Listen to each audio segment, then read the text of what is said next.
Et je me rappelle très bien d'être allé à l'audience avec Jean-Luc Mélenchon en janvier, grâce aux Sud-Africains, vous le savez, qui avaient fait appel à la Cour internationale de justice. Il y a eu une procédure qui a été enclenchée et la Cour internationale de justice a été très claire. Elle dit qu'il y a un risque de génocide à Gaza.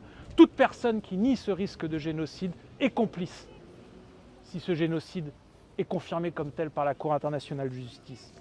Je rappelle qu'on pourrait donner plein de chiffres, Abdeslam en a donné.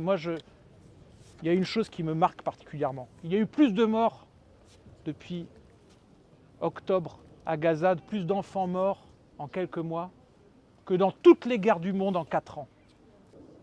Ils ne combattent pas une organisation terroriste, ils massacrent un peuple entier.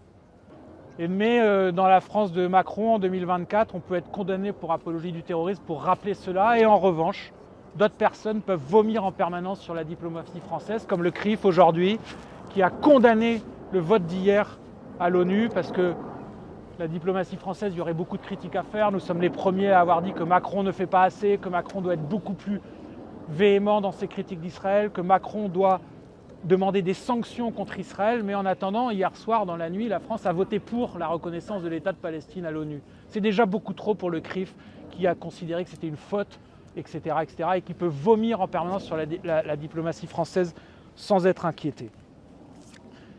C'est aussi cela, cette dérive autoritaire qu'on voit à géométrie variable. Vous pouvez, toute la journée, CNews peut continuer à nier qu'il y a un risque de génocide, à continuer à dire que les Palestiniens sont des terroristes, continuer à les animaliser, continuer à reprendre les discours racistes du gouvernement d'extrême droite israélien.